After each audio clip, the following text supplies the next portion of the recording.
Hello everyone, welcome back to our channel এমাইল bong mate. আজকে হলো Sunday special breakfast. Oh my god, কে বানাচ্ছে? এই লোকটাকে কাজে লাগিয়েছি, কারণ এই লোকটাকে বলেছি আজকে তুই যা বানাবি আমি তাই খাবো, কিন্তু তুই ব্রেকফাস্ট বানাবি। কাল্টিমার দেখি কেমন বানায়।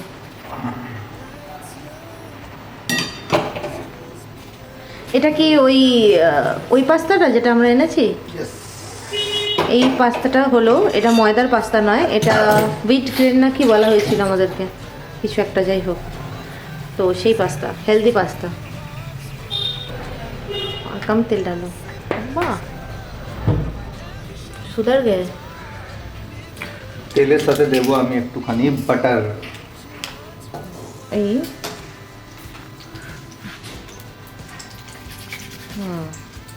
আর এর মধ্যে ইউজ করব pizza pasta sauce and cheesy sauce.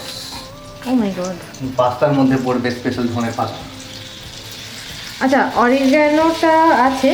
Oregano chilli flakes তো লাগবে। চিলি ফ্লেক্স খারাপ হয়ে গেছে। খারাপ হয়ে গেছে, ঠিক আছে, অরিগানোটা দিই। অরিগানোটা এই সামনে আছে, দেখে নিবি দেওয়ার আগে। ওটা অনেকদিন, হ্যাঁ, চিলি ফ্লেক্সটা পুরোই খারাপ হয়ে গেছে। কড়াইতে জল ছিল মনে হচ্ছে। না, বাটারটা।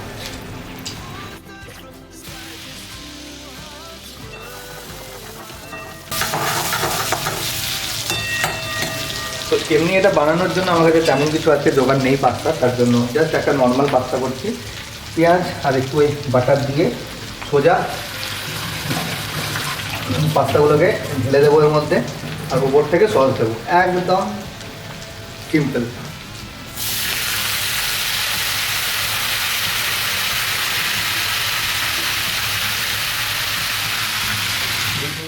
উপর থেকে দেবো নর্মাল বিট নুন। আমি অলরেডি এর মধ্যে নুন দিয়েছি সেদ্ধ করার সময় পাস্তাটাকে, তাই খুব একটা বেশি নুন দেবো না। আর নুন যদি বেশি হয়েও যায় তার জন্য আমার কাছে আছে মিস্টার লেবু।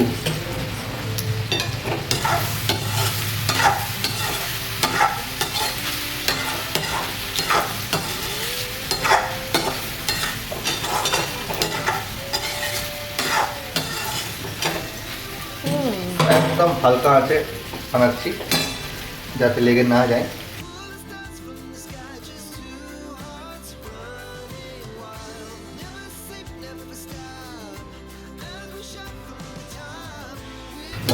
এটা অনেকটা মিক্স হয়ে গেছে। এরপর ওপর থেকে দেব হোয়াইট চিজি সস।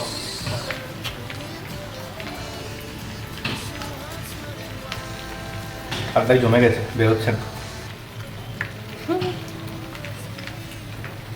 ঠান্ডার মধ্যে, ঠান্ডাতে ছিল তো জমবে না। আবার পরে দেবো। আপাতত এটা দিয়ে একটুখানি মেলবো, আর আমি একটা একটু ট্রাই করে দেখবো নুনটা কতটা কেমন কি হয়েছে, সেই হিসাবে আবার নুন দেবো বা লেবু দেবো।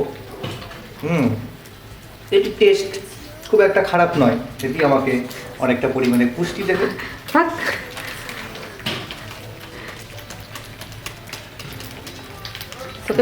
আমি বিয়ার গিলসের মধ্যে জঙ্গলে ছেড়ে আসবো একদম, যাকে আমি কমসে কম আরো আধা ঘন্টা সারভাইভ করতে পারবো। এই লোকটা খেয়েও নেবে পোকা মাকড়।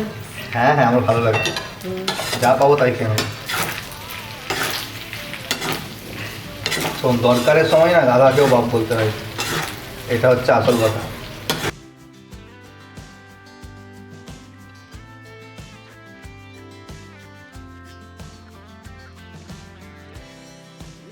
এখানে রেডি গরমা গরম पास्ता, खा के बताओ कैसा हुआ है।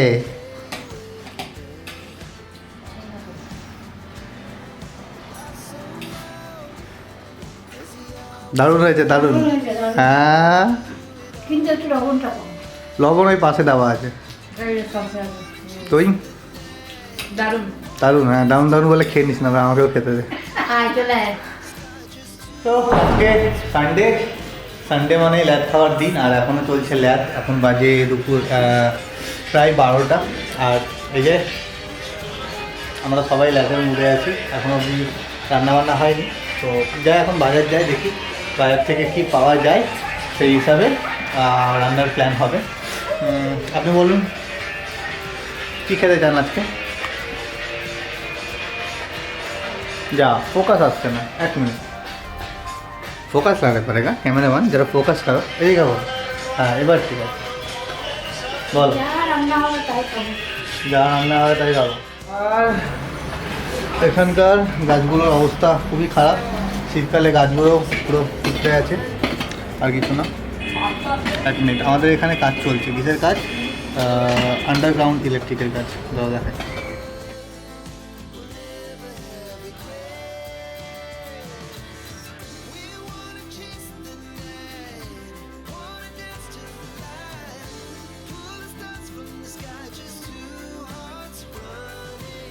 আর একটা বুড়ো দাদু রেডি হয়ে গেছে আমার সাথে এখন বাজার বেরোবে বলে। কী হলো দাদু? দাদুর ঠান্ডা লাগছে? কোথায় বাজারে ব্যাগ? এদিকে আছে, নিয়ে নে। এই তো বাজারে ব্যাগ চলে এসছে। তো চলো বাজার চলতে হ্যায়। আমরা চলে এসেছি বাজার থেকে, আর দেখো ভাড়া ভাড়া শাক সবজি, লাল শাক, ধনিয়া পাত্তা, আর কি এনেছি, টমেটো, এটা দই। আচ্ছা এদিকে আছে মোরলা মাছ। হ্যাঁ, যেটাকে ও পুকুর বানিয়ে ভাবছে মাছগুলোকে আবার জ্যান্ত করাবে। কি করছে কি জানে। আমরা প্ল্যানিংয়ে ছিলাম যে আজকে খাবো হচ্ছে ডিমের ঝোল ভাত, কিন্তু প্ল্যান বাজারে কি হঠাৎ করে চেঞ্জ হয়ে গেল এই মাছগুলো দেখে, যে না এই মোরলা মাছের আজকে টক খাওয়া যায়। হ্যাঁ, আর টক করার জন্য এই যে টমেটো আর ধনেপাতা। একটা বুড়ো ঠাকুমা বলল নিয়ে নাও ধনেপাতা, নিয়ে নাও, তাই বেচারার মায়া করে নিয়ে নিলাম। বললাম চল কিছু না, ধনেপাতার চাটনি বানাবো। তো ঠিক আছে, এইসব করবে। আর মাছটা কে বানাবে, তুই না আমি? ও মাই গড। আচ্ছা আমি লাল শাকটা কাটি ততক্ষণ। হুম।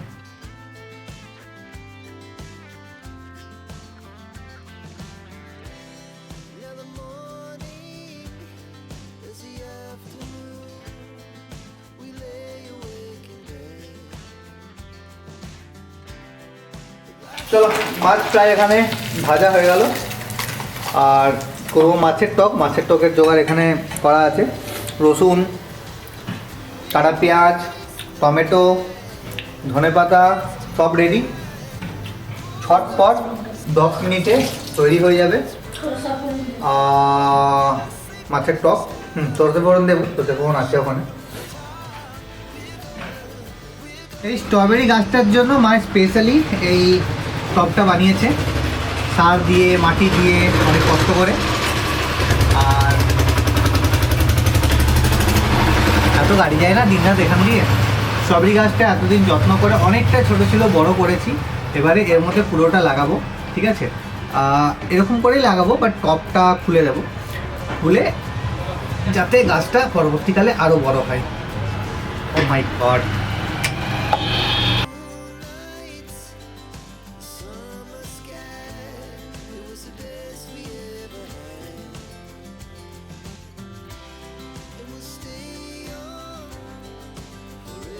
আমি আশা করছি গাছটি এখানে লেগে যাবে, আর গাছটি থেকে অনেকগুলো স্ট্রবেরি দেবে, আর যে স্ট্রবেরি খেয়ে আমরা অনেকটাই পুষ্টি পাবো। আর সেই পুষ্টিতে আমরা মোটামুটি আমাদের 1 সপ্তাহ তো কাটিয়ে ফেলতেই পারবো। তো যাই হোক, গাছটি লাগালাম, দেখা যাক রেজাল্ট কী আসে। আর আমরা এদিকে রান্না বান্না আর ঘরের অন্যান্য কাজে ব্যস্ত ছিলাম। তো মা এখানে চানটা করে পুজোটা সেরে নিল। আর আজকের মেনুতে ছিল আলু পোস্ত, যেটা আগের দিনের, খিচুড়িটাও আগের দিনের। আর এখানে আমি বানিয়েছিলাম ধনেপাতার চাটনি, ও ছিল ডিলিশিয়াস। আর সাথে ছিল হলো লাল শাক ভাজা, রসুন দিয়ে আর কাজু বাদাম দিয়েও ভেজেছিল এটাকে।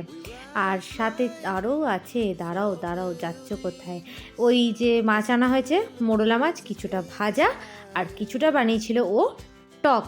আর টকটাও খেতে দারুণ অসাম ছিল, অসাম। আর এটাতে ছিল ভাত।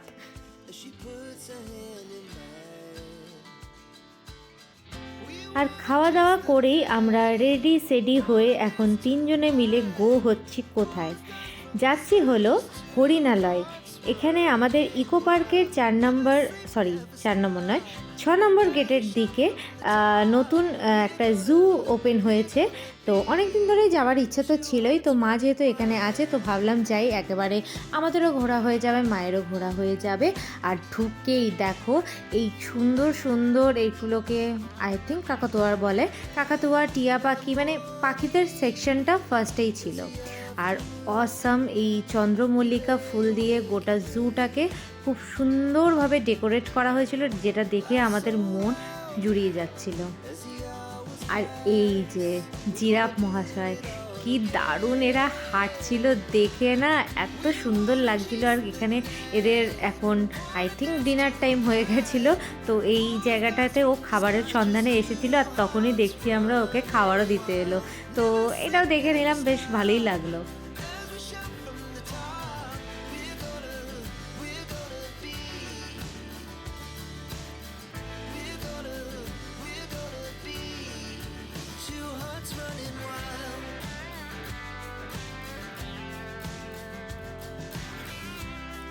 আর জিরাফের ঠিক অপোজিটেই ছিল জেব্রা। তো এদেরকে অ্যাকচুয়ালি অনেকটা দূর থেকে দেখা যাচ্ছিল, সামনে থেকে নয়। এরপরে আমরা রওনা দিলাম বাকি আর কি কি আছে সেগুলো দেখার উদ্দেশ্যে। আর এখানে তো জল দেখে ফার্স্টে আমরা ভাবলাম হয়তো কুমির, কিন্তু না, তারপরে দেখলাম হিপোপটেমাস মানে জলহস্তী। পুরোটা দেখা যাচ্ছিল না, একটু করে জলের ওপরে এসে সাঁতার কাটছে আবার ডুবে যাচ্ছে। আর হ্যাঁ, কুমির তার পরের সেকশনেই ছিল, দেখো কি সুন্দর শুয়ে আছে, একটুও নড়ছে চড়ছে না, চুপটি করে 3টে ছোট্ট কুমির শুয়ে আছে।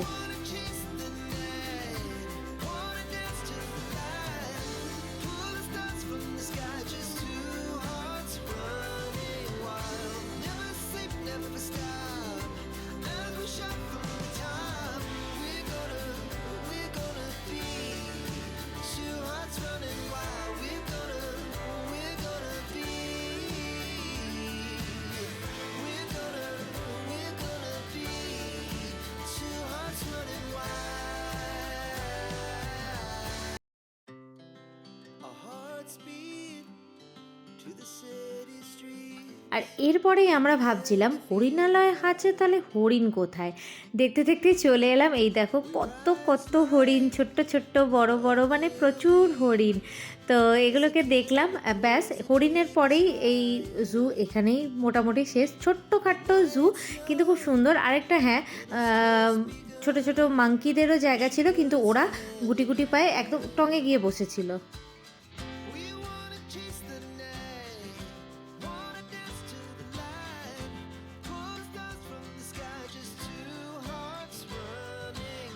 আর জুয়ের ভেতরেই ছিল একটা সুন্দর ক্যাফে, তো ভাবলাম যাওয়া যাক, কিছু খাওয়া যাক। তো নিয়েছিলাম আমরা French fry, crispy chilli baby corn আর একটা চা আর জল, ব্যাস এইটা দিয়ে আমরা ওখানে আজকের ইভিনিং স্ন্যাক্সটা কমপ্লিট করলাম, যেটা ছিল অসাম খেতে। চিলি ক্রিসপি বেবিকর্নটা তো জাস্ট ফাটাফাটি ছিল। খুব ভালো লাগলো দেখে, এবার আমরা বেরোবো। হ্যাঁ, অন্ধকার হয়ে গেছে, মোটামুটি সব ঘোরা হয়ে গেছে। চলো আজকে ব্লগটা আমরা এখানে এন্ড করছি। সবাই খুব ভালো থেকো, সুস্থ থেকো, ব্লগ দেখতে থেকো, টাটা।